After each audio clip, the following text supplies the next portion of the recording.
അരൂർ തുറവൂർ ഉയരപ്പാത നിർമ്മാണത്തിനിടെ നാടിന് നടുക്കി വീണ്ടും ഒരു മരണം. പിക്കപ്പ് വാനിന് മുകളിലേക്ക് ഗർഡർ വീണാണ് ആലപ്പുഴ പള്ളിപ്പാട് സ്വദേശി രാജേഷ് മരിച്ചത്.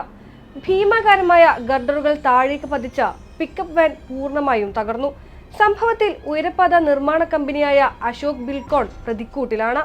കരാർ കമ്പനിക്കാണ് നിർമ്മാണ ചുമതലയെങ്കിലും നിർമ്മാണത്തിൽ സുരക്ഷാ മാനദണ്ഡങ്ങൾ പാലിക്കുന്നുണ്ടോ എന്ന് പരിശോധിക്കേണ്ടത് ദേശീയപാത അതോറിറ്റി തന്നെയാണ്. ഇതിൽ വീഴ്ചയുണ്ടായെന്നാണ് പ്രാഥമിക നിഗമനം. നാഷണൽ ഹൈവേ അതോറിറ്റിയുടെ അനാസ്ഥയുണ്ട് ഇതിനകത്ത്. പിന്നെ ഈ വർക്ക് ഏറ്റെടുക്കുന്ന കോൺട്രാക്ടറുടെ അനാസ്ഥയുണ്ട്. നമുക്ക് ബ്ലൈൻഡായിട്ട് നമുക്ക് നമ്മുടെ കൺമുമ്പിൽ തന്നെ കാണാൻ പറ്റും. ഒരു സ്പോട്ടിൽ ചെന്ന് കഴിഞ്ഞാൽ 1000 സേഫ്റ്റി വീഴ്ചകൾ, സുരക്ഷാ വീഴ്ചകൾ. അത്ര വളരെ സുരക്ഷയില്ലാത്ത രീതിയിലുള്ള പ്രവർത്തനങ്ങളാണ് പോകുന്നത്. നാളെ ഇങ്ങനെ ഒരാൾ മരിക്കപ്പെടാൻ പാടില്ല. കാരണം ഒരു കുടുംബം അനാഥമായിരിക്കുകയാണ്. ഉയരപ്പാത നിർമ്മാണത്തിന്റെ ചുമതലയുള്ള ദേശീയപാത അതോറിറ്റി എഞ്ചിനീയർ ഉൾപ്പെടെയുള്ള ഉദ്യോഗസ്ഥർക്കെതിരെ നടപടി ഉണ്ടാകുമെന്നതിലും സംശയമില്ല.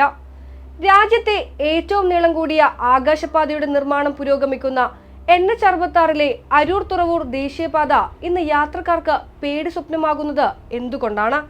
12.752 കിലോമീറ്റർ ദൂരത്തിൽ 1668.50 കോടി രൂപ ചിലവിൽ നിർമ്മിക്കുന്ന 6 വരി എലിവേറ്റഡ് ഹൈവേയുടെ നിർമ്മാണ പ്രവർത്തനങ്ങൾ പുരോഗമിക്കുകയാണ്. എന്നാൽ അഭിമാനമാകേണ്ട പദ്ധതിയെ നിർമ്മാണ അനാസ്ഥ മൂലം നാടിന്റെ ശാപമായി മാറ്റിയിരിക്കുകയാണ് ഇപ്പോൾ കമ്പനി.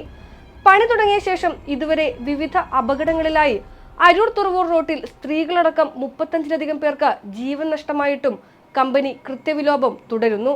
ഗർഡർ പോലെ ഭീമാകാരമായ സാമഗ്രികൾ സ്ഥാപിക്കുമ്പോഴും സുരക്ഷാ ക്രമീകരണത്തിൽ വലിയ വീഴ്ചയാണ് വരുത്തിയത്. പണി നടക്കുമ്പോഴും വാഹനങ്ങൾ കടത്തിവിട്ടു. അതിപ്പോൾ വലിയ ദുരന്തത്തിലും കലാശിച്ചു. ടോൾ പ്ലാസ നിർമ്മിക്കുന്ന പ്രദേശത്തായിരുന്നു അപകടം. മേഖലയിലെ ഗതാഗത പ്രശ്നം അനുദിനം രൂക്ഷമാകുമ്പോഴും നാമമാത്രമായ സുരക്ഷാ ക്രമീകരണം മാത്രമാണ് നിർമ്മാതാക്കൾ നടത്തിയത്. 1000 ദിവസമാണ് നമ്മളൊരു കൺസ്ട്രക്ഷൻ വണ്ടി ഉള്ളത്. ഇവിടെ 2700ഓളം ഗാർഡേഴ്സ് സ്ഥാപിക്കേണ്ടിയിരിക്കും. അപ്പോൾ നമുക്ക് ഡേ ആൻഡ് നൈറ്റ് ഫുൾ ഇവിടെ വർക്കുകൾ ഡേ ആൻഡ് നൈറ്റ് നടന്നുകൊണ്ടിരിക്കുകയാണ്.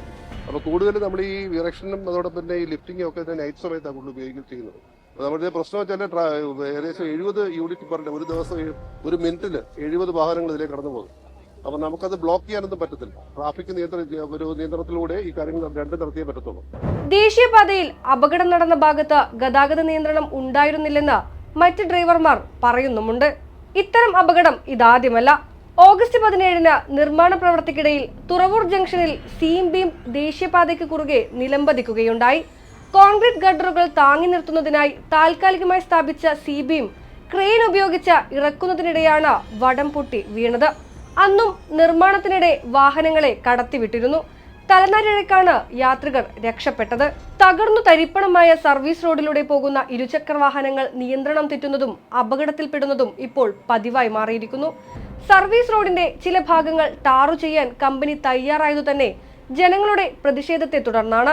സർവീസ് റോഡുകൾ സഞ്ചാരയോഗ്യമാക്കിയ ശേഷമേ ഉയരപ്പാത നിർമ്മാണം നടത്താവൂ എന്നും പല കോണുകളിൽ നിന്നും ആവശ്യമുയരുന്നുണ്ട്. തുടർക്കഥയാകുന്ന അപകടങ്ങളുടെ വെളിച്ചത്തിൽ പോലും അതിനെല്ലാം കണ്ടില്ലെന്ന് നടിക്കുന്ന സമീപനമാണ് കമ്പനിക്കും ദേശീയപാത അതോറിറ്റിക്കും. അലക്ഷ്യമായ നിർമ്മാണ പ്രവർത്തനങ്ങൾ അവസാനിപ്പിച്ച് മതിയായ സുരക്ഷാ മുൻകരുതലുകൾ ഉറപ്പുവരുത്താൻ കമ്പനിയും ദേശീയപാത അതോറിറ്റി അധികൃതരും ഇനിയെങ്കിലും തയ്യാറാകണം.